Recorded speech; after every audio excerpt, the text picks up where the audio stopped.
संविधान वार्तामध्ये आपले स्वागत. आज दिनांक 5 एप्रिल 2026 रोजी पद्मश्री अण्णासाहेब जाधव, भारतीय समाजोन्नती मंडळ भिवंडी व राष्ट्रसंत रविदास समाज प्रबोधन मंडळ महाराष्ट्र राज्य यांच्या संयुक्त विद्यमाने माजी उपपंतप्रधान, संरक्षण, दळणवळण, कृषी, रेल्वे, श्रम व समाज कल्याण मंत्री बाबू जगजीवन राम यांची 118वी जयंती पद्मश्री अण्णासाहेब जाधव विद्याश्रम भिवंडी येथे पहिल्यांदाच अतिशय सध्या पद्धतीने साजरा करण्यात आला. या कार्यक्रमाचे अध्यक्ष डॉक्टर विजय जाधव, संस्थापक अध्यक्ष पद्मश्री अण्णासाहेब जाधव विद्याश्रम हे होते, तर कार्यक्रमाचे आयोजक ॲडव्होकेट दिलीप वाळंजे होते. बाबूजींचा जन्म 5 एप्रिल 1908 रोजी झाला होता. त्यांनी आपल्या संपूर्ण आयुष्यात सामाजिक न्याय, समानता आणि वंचितांच्या हक्कांसाठी अविरत संघर्ष केला. अत्यंत प्रतिकूल परिस्थितीतून शिक्षण घेत त्यांनी आपल्या बुद्धिमत्तेच्या जोरावर देशाच्या राजकारणात एक वेगळं स्थान निर्माण केला. स्वातंत्र्य लढ्यात त्यांनी सक्रिय सहभाग घेतला आणि स्वातंत्र्यानंतर कृषी, संरक्षण, दळणवळण, रेल्वे, श्रम आणि समाज कल्याण मंत्री म्हणून देशाच्या विकासात मोठे योगदान दिले. विशेषतः 1971च्या युद्धाच्या काळात संरक्षण मंत्री म्हणून त्यांनी घेतलेले निर्णय अत्यंत महत्त्वपूर्ण ठरले. बाबू जगजीवनराम यांनी नेहमीच दलित, शोषित आणि वंचित घटकांसाठी आवाज उठवला. त्यांचे जीवन म्हणजे संघर्ष, प्रामाणिकपणा आणि सेवेचं जिवंत उदाहरण आहे. या पवित्र दिनी त्यांच्या विचारांचे स्मरण करून ते आपल्या जीवनात अंगीकारण्याचा संकल्प करण्यात आला. यावेळी उपस्थित वक्त्यांनी केंद्र सरकार आणि महाराष्ट्र सरकार यांना आवाहन केले की अशा महान राष्ट्रपुरुषाला भारतरत्न देऊन सन्मानित करण्यात यावे. त्यांच्या योगदानाचा गौरव हा संपूर्ण देशाचा सन्मान ठरेल, असे मत यावेळी व्यक्त करण्यात आले. शेवटी समाजात समानता, बंधुता आणि न्याय यांची मूल्य रुजवण्याचा संदेश देण्यात आला. आजच्या या बाबूजींच्या 118व्या जयंतीनिमित्त मी या जयंती कार्यक्रमानिमित्त या उपस्थित मान्यवरांच्या वतीने बाबूजींना विनम्र अभिवादन करतो. 5 एप्रिल 1908 रोजी बिहारमधील एका दुर्गम खेड्यात बाबूजींचा जन्म झाला. आज जर आपण तो काळ बघितला, एक प्रचंड अस्पृश्यता, जातीयता या भारतामध्ये होती आणि तो काळ होता, तो स्वातंत्र्य लढ्याचा काळ होता. एकीकडे स्वातंत्र्य लढ्याची वेगळी फळी आणि त्याच्या डॉक्टर बाबासाहेब आंबेडकर यांनी उभारली होती आणि त्याच काळात बाबूजी यांनी 1933 पासून महात्मा गांधींच्या सोबत जी सविनय क्रांती चळवळ झाली, त्या सविनय क्रांती चळवळीमध्ये बाबूजी हे महात्मा गांधींच्या सोबत होते. त्यांचं नेतृत्व, असं राजकीय नेतृत्व समाजापुढे उद्यास झालं. 1935 मध्ये बाबू जगजीवनराम हे मोठं भारतातील एक तरुण आमदार म्हणून ते निवडून आले की त्याचे गिरीश बुक ऑफ वर्ल्ड रेकॉर्डमध्ये नोंद आहे. ते बाबूजींचं होतं. त्यानंतर जो स्वातंत्र्य लढा झाला, त्या स्वातंत्र्य लढ्यामध्ये त्यांना अनेक वेळा तुरुंगवास भोगावा लागला. 1942 चळेगाव चळवळ असेल, त्या चळवळीमध्ये 6 मध्ये बाबूजी हे कारागृहात होते. महात्मा गांधी, पंडित नेहरू, सरदार वल्लभभाई पटेल आणि विशेष म्हणजे भारताचे पहिले राष्ट्रपती डॉक्टर राजेंद्र प्रसाद हे पण ते सुद्धा बिहारचे होते. त्यांच्या ते अतिशय जवळचे होते, संपर्कात होते आणि ही सर्व मंडळी त्या काळामध्ये ताब्यात राहत होती. आणि त्यानंतर 1963 जेव्हा ब्रिटिश सरकारने ठरवलं की त्याचे क्रिप्स कमिशन आलं आणि लॉर्ड माउंटबॅटन जेव्हा भारताचे ज्याला हे म्हणतात गव्हर्नर जनरल होते, लॉर्ड माउंटबॅटन, आणि त्यावेळेस भारताचं संविधान कोणी लिहावं आणि संविधान समिती काय असावी आणि त्या अनुषंगाने सर्वानुमते त्या संविधान जी सभा आहे त्या सभेचे अध्यक्षपद डॉक्टर राजेंद्र प्रसाद यांच्याकडे देण्यात आले आणि ती मसुदा समिती काफीर कमिटी, त्या काफीर कमिटीचं जे पूर्ण जे कामकाजी जे धुरा आहे ते जे अध्यक्षपद आहे ते भारतरत्न डॉक्टर बाबासाहेब आंबेडकर यांच्याकडे देण्यात आले की त्यांनी 2 वर्ष अथक प्रयत्न करून हे संविधान आपल्या समोर आणलं. परंतु या संविधान सभेमध्ये भारतरत्न डॉक्टर बाबासाहेब आंबेडकरांच्या सोबत बाबू पेंढारकर सुद्धा होते, प्रसारित केलेले आहेत, ते बऱ्याच लोकांना माहिती नाही. स्वतंत्रतेचं आंदोलन सांभाळत असताना कुठेतरी समाजाच्या, आपल्या चर्मकार समाजाच्या, खास करून आपल्याकडे चर्मकार समाज म्हटलं की थोडं एससी मधून आपण कुठेतरी बाजूला आहोत अशी एक भावना असते लोकांची. परंतु उत्तर भारतामध्ये तसं नाही. चर्मकार म्हणजे सगळे येतात, जसं आपल्याकडे मातात्मा महान चर्मकार धोन हे सगळे विभक्त केलेले दिसतात, पण तिथे एकाच संबोधित केलं जातं चर्मकार महान. परंतु मला वाटतं बाबूजींनी आज त्यांची जयंती आहे, आज त्यांचा जयंतीचा दिवस एक समता दिवस म्हणून साजरा केला जातो. आणि मला आवर्जून सांगावंसं वाटतं, आवर्जून उल्लेख करावासा वाटतो लोकशाही अण्णाभाऊ साठे यांना. आणि त्यांनी ज्या वेळेस बाबूजी सत्तेत होते आणि खास करून दलितांची थोडा त्यांच्याकडे इंद्राजी निवडणुकीची सोपवली, त्यावेळेस त्यांचा प्रामुख्याने एक भर असायचा की आमच्या समाजाला तुम्ही साथ दिलं पाहिजे आणि नेतृत्व दिले पाहिजे, लीडर बनवलं पाहिजे. आणि बाबूराव बारस्कर म्हणून मंत्री होते, माजी मंत्री, अगदी बाबूजींनी ते नाव दिलं की तुम्ही बाबूराव बारस्करांना मंत्री करा. खरं तर माझे आजोबा पण होते तिकडे, आमदार होते, पण मंत्री करताना ते म्हणाले की अरे साहेब तुमच्यासाठी मी नंतर बघतो, पण बाबूराव बारस्करांना मंत्री करणं गरजेचं आहे. आणि बाबूराव बारस्करांना मंत्री केले. आणि तुम्ही जो आज जो विषय घेतलेला आहे भारतरत्न पेहरायचा, बाबूराव बारस्कर, संजय बारस्कर त्यांचे सुपुत्र माझे मित्र होते, ते माझ्या मोठ्या भावाचे होते, मित्र काय लंडन चुकीचं झाले, आता ते पण हयात नाहीये. ते यांनी आणि डॉक्टर विजय करंत्री उद्योगपती या सगळ्यांनी मिळून आपण बाबूजींना भारतरत्न द्या अशी मागणी केलेली. खरं तर अफगाणिस्तान त्यांच्यासमोर खुला आहे. अण्णासाहेब जाधव यांच्या समोर महाराष्ट्र भूषण खुला आहे. मी तर बोलतो यांना भारतरत्न द्या अण्णासाहेबांना, आणि बाबूजींना विश्वरत्न द्या. या वेळेस ते मोठी आहे. तर मी बाबूजींविषयी बोलणं म्हणजे मी सूर्याबद्दल बोलण्यासारखं आहे.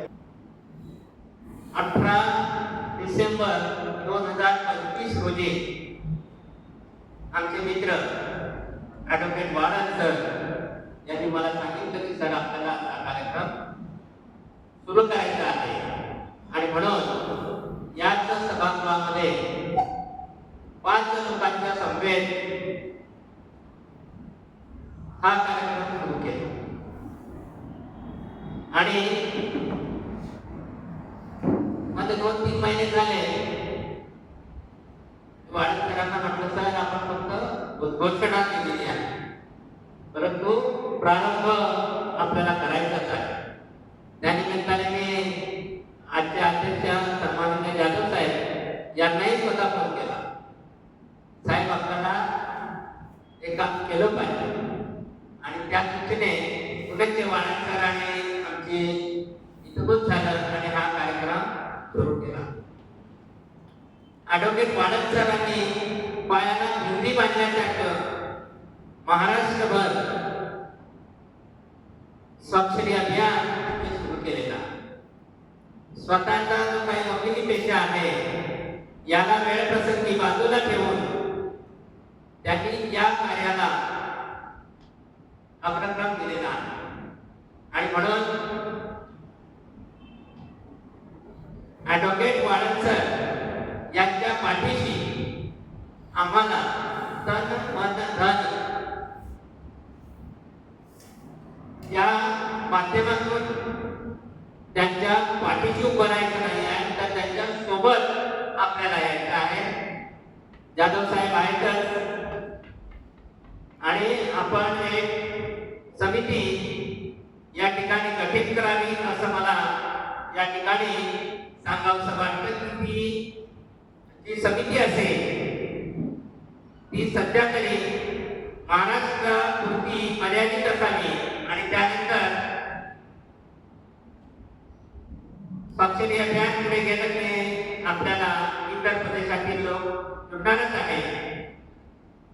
देशभरातील आपण त्याच्यावर ही समिती गठीत करून हा जो काही घेतलेला जो काही उपक्रम आहे हा नक्कीच आपण चालू घेऊया.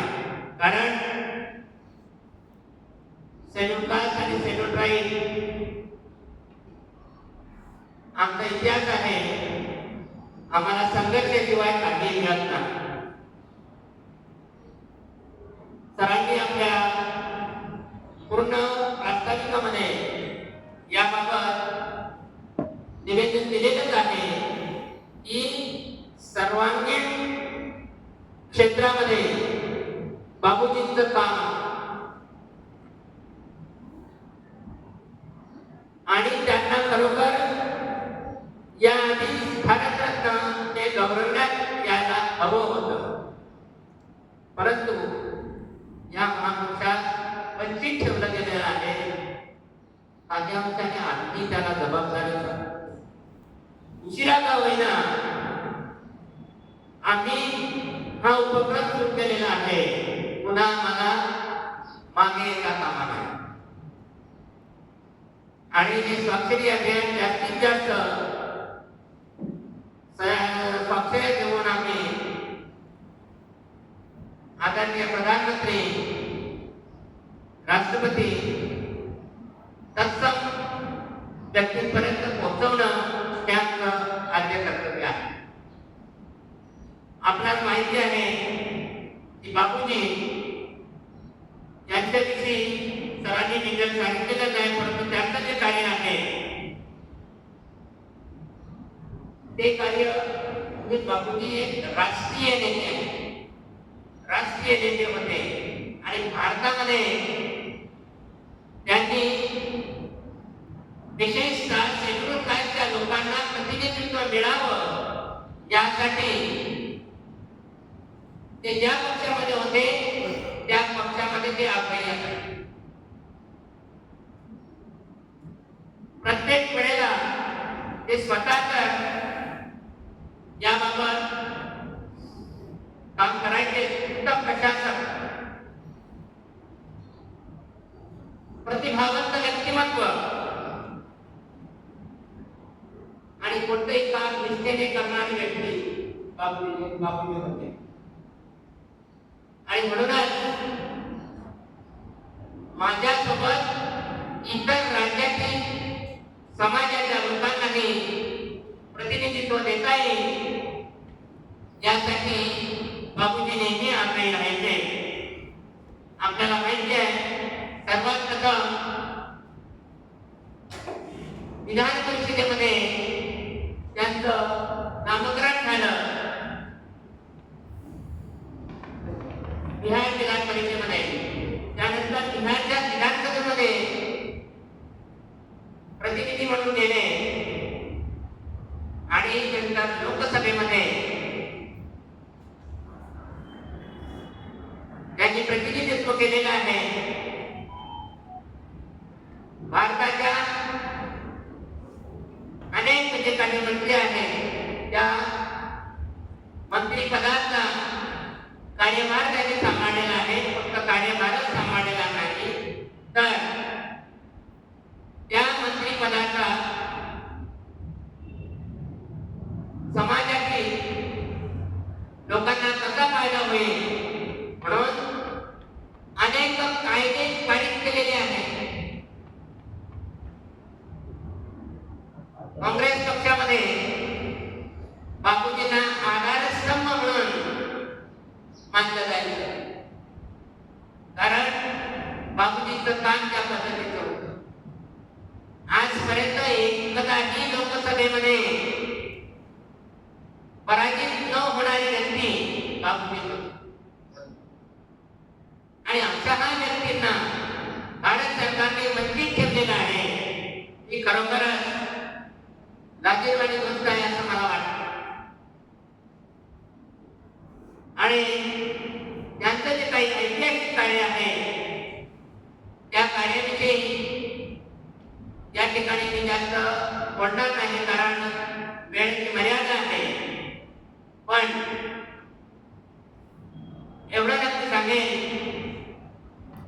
की त्यांनी उदाहरणार्थ सांगतो की त्यांनी औद्योगिक विभाग कायदा 1947, किमान वेतन कायदा 1948, भारतीय कामगार संघटना सुधारणा कायदा 1960, बोनस प्रदान कायदा 1965, अशा प्रकारचे एक ना अनेक कायदे संसदेमध्ये पारित केलेले आहेत की जे फार महत्वाचे आहे. सुरक्षेच्या दृष्टीने सुद्धा सुरक्षा मंत्री असताना त्यांनी काम केलेलं आहे. रेल्वे मंत्री असताना तळागाळातील लोकांना रेल्वेने कसा प्रवास करता येईल कमी पैशामध्ये, त्यासाठी ते नेहमी धडपडत होते. आणि म्हणूनच भारतामध्ये दलितांचे तारणहार म्हणून बापूजींना होते. आणि त्याचबरोबर आपल्या कामातून त्यांनी समानतेचा संदेश पूर्ण भारताला दिलेला आहे. आणि अशा सार्वभौम कार्य असलेल्या आमच्या राष्ट्रीय नेत्यात भारत रत्नापासून वंचित ठेवलेला आहे. या सभागृहात असलेला प्रत्येक व्यक्ती अशा पद्धतीने पेटला पाहिजे की जणू काही आगळ करून टोप आहे. आणि त्यांनी या उपक्रमामध्ये सहभागी होणं गरजेचं आहे. त्याचबरोबर अण्णासाहेब यांनाही महाराष्ट्र भूषण पुरस्काराने सन्मानित केलं पाहिजे. हा जो काही ठाणे पालघर हा जो काही भाग आहे, ज्यावेळेला मुंबईकडे ते आलं त्यावेळेला या जिल्ह्यामध्ये शिक्षणाच्या ज्या पद्धतीने उच्च शिक्षणाचा प्रसार व्हायला पाहिजे होता तसा नव्हता. अण्णासाहेबांनी ओळखलं आणि शिक्षणाचं जाळं पूर्ण ठाणे पालघर या परिसरामध्ये उभं केलं. आणि या जाळ्यातून आज उच्च विद्याभूषित अनेक स्त्री पुरुष झाले आणि ते अनेक पदांवर विराजमान झाले. हे अण्णासाहेबांमुळेच शक्य झालं. बऱ्याचशा आमच्या समाजातील लोकांना नोकरीचं साधन म्हणून या संस्थेकडे पाहिलं जातं. आणि या संस्थेने त्यांना सेवा करण्याची संधी उपलब्ध करून दिलेली आहे.